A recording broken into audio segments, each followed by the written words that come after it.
Baiklah, bismillahirrahmanirrahim. Assalamualaikum warahmatullahi wabarakatuh. Welcome back to my YouTube channel, Fauzia Haryati, dan hari ini saya akan membahas terkait zakat. Nah, begitu. Untuk itu, langsung saja simak video berikut ini. Nah, yang pembahasan pertama ini kita akan membahas tentang apa sih itu pengertian dari zakat. Nah, zakat secara bahasa masdar dari zaka asyai'u yang artinya berkembang dan bertambah sesuatu. Maka zaka artinya adalah keberkahan, pertumbuhan, keberhasilan dan kebaikan. Sedangkan menurut pengertian syar'i, zakat adalah jatah tertentu dari harta tertentu di waktu tertentu disalurkan kepada pihak-pihak tertentu. Nah, artinya kalau dapat ditarik kesimpulan, zakat itu adalah sebagian dari sejumlah harta tertentu di mana harta tertentu tersebut telah mencapai nisab atau batasan yang wajib dizakatkan. Dan zakat ini diwajibkan oleh Allah Subhanahu wa taala untuk dikeluarkan dan diberikan kepada yang berhak menerimanya dan dengan persyaratan tertentu pula. Nah, kemudian di sini ada pengertian zakat nih dari beberapa ulama besar. Yang pertama itu dari mazhab Syafi'i, zakat ialah sebuah ungkapan untuk mengeluarkan harta atau tubuh sesuai dengan cara yang khusus. Kemudian yang kedua yaitu mazhab Maliki. Berdasarkan mazhab Maliki, zakat ialah mengeluarkan sebagian yang khusus dari harta yang khusus pula yang telah mencapai nisab kepada orang-orang yang berhak menerimanya. Kemudian yang ketiga, mazhab dari pengertian zakat menurut mazhab Hanafi ialah menjadikan sebagian harta yang khusus dari harta yang khusus sebagai milik orang yang khusus sesuai ketentuan syariat. Dan yang keempat yaitu dari mazhab Hambali, zakat adalah hak yang wajib dikeluarkan dari harta yang khusus untuk kelompok yang khusus pula, begitu. Itu pengertian dari zakat. Nah, selanjutnya adalah sumber hukum atau landasan hukum dari zakat itu sendiri. Yang pertama itu berasal dari firman Allah Subhanahu wa taala yaitu Al-Qur'an. Ada banyak sekali dibahas dari Al-Qur'an.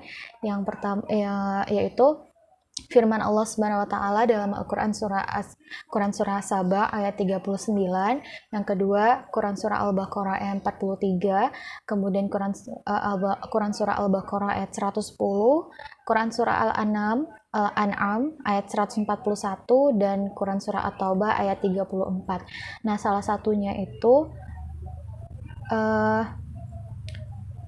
dalam firman Allah Subhanahu wa taala dalam Quran surah Al-Baqarah ayat 43, artinya dan dirikanlah salat, tunaikanlah zakat dan rukuklah beserta orang-orang yang rukuk dalam Quran surah Al-Baqarah ayat 43. Nah, dalam ayat ini Allah Subhanahu wa taala memerintahkan untuk melaksanakan salat dan membayarkan zakat. Dan pada ayat ini pula Allah mensandingkan antara salat dan zakat, dan ini merupakan kewajiban membayar zakat itu sebanding dengan menunaikan sholat wajib kita, begitu. Nah, kemudian sumber hukum selanjutnya yaitu dari hadis Rasulullah SAW, yaitu Islam itu atas dasar 5 pokok pondasi. Yang pertama, kesaksian bahwa tiada Tuhan selain Allah dan Muhammad adalah utusan Allah. Dirikanlah sholat, tunaikanlah zakat, melaksanakan haji, dan berpuasa di bulan Ramadan. Hadis riwayat Bukhari. Kemudian berdasarkan ijma atau ijtihad para ulama. Nah, kaum muslimin di seluruh dunia sepakat bahwa zakat merupakan suatu kewajiban yang wajib dikeluarkan oleh orang-orang yang mampu. Selain itu juga para sahabat telah mensepakati untuk memerangi orang yang tidak ingin mengeluarkan zakatnya, saking pentingnya zakat bagi umat Islam. Kemudian, sumber hukum selanjutnya yaitu berdasarkan Undang-Undang Republik Indonesia. Nah, karena kan Indonesia ini merupakan penduduk muslim terbesar, sehingga dibuatlah suatu undang-undang yang mengatur tentang zakat, tentang pengelolaan zakat, yaitu Undang-Undang Nomor 23 Tahun 2011, yaitu pengelolaan zakat adalah kegiatan perencanaan, pelaksanaan, dan pengordinasian dalam pengumpulan, pendistribusian, dan pendayagunaan zakat yang bertujuan untuk usaha produktif dalam rangka penanganan fakir miskin dan peningkatan kualitas umat. Kemudian nih, jenis zakat itu terbagi menjadi dua. Yang pertama ada zakat fitrah dan kemudian ada zakat mal. Nah, zakat fitrah ini zakat yang wajib dikeluarkan menjelang hari raya Idul Fitri oleh setiap muslim, baik itu tua, muda, ataupun bayi, ataupun bahkan baru lahir ya. Nah, untuk zakat ini biasanya yaitu makanan pokok berupa beras dengan berat 2,5 kg atau 3,5 liter beras yang biasanya kita konsumsi.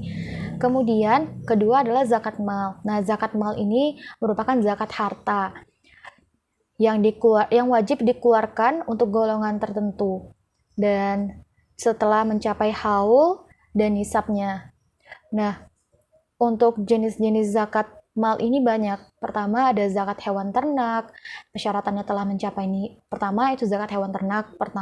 Syaratnya pertama telah mencapai nisab, telah melewati waktu 1 tahun, digembalakan di tempat umum dan tidak dipergunakan untuk keperluan pribadi pemiliknya dan tidak pula untuk dipekerjakan. Kemudian ada zakat emas dan perak, dan ketika persyaratannya berlaku ketika mencapai nisab dan zakatnya itu sebesar 2,5% dan telah mencapai haulnya. Kemudian yang ketiga itu zakat perdagangan, syaratnya telah niat berdagang, mencapai nisabnya sama dengan nisab zakat emas dan perak yaitu 85% dan zakatnya 2,5% dan telah mencapai haulnya 1 tahun. Dan keempat yaitu zakat hasil pertanian, syaratnya adalah pertama pengeluaran zakat dilakukan setiap panen, dan kedua nisabnya sebesar 635 kg, zakatnya sebesar 5% jika dialiri dengan irigasi dan 10% jika dialiri tidak dialiri dengan irigasi. Kemudian yang kelima zakat investasi, syaratnya senilai 85 gram emas dan telah genap setahun, dan zakatnya sebesar 2,5% dari seluruh penghasilan selama setahun. Nah, siapa saja sih penerima zakat ini? Penerima zakat ini dibagi menjadi 8 asnaf. Yang pertama adalah orang fakir, kedua orang miskin, ketiga amil zakat, yang keempat mu'alaf, yang kelima budak, yang keenam orang yang memiliki utang atau gharim, ketujuh adalah orang yang berjuang di jalan Allah atau fisabilillah, dan terakhir adalah orang yang sedang dalam perjalanan atau ibnu sabil. Nah, selanjutnya siapa saja sih orang yang tidak boleh menerima zakat selain ada penerima, dan kita juga ada juga orang yang tidak boleh menerima zakat. Yang pertama itu adalah orang kaya. Orang kaya, Rasulullah bersabda, tidak ada hak zakat untuk orang kaya dan tidak pula orang yang masih kuat bekerja. Hadis riwayat An-Nasa'i.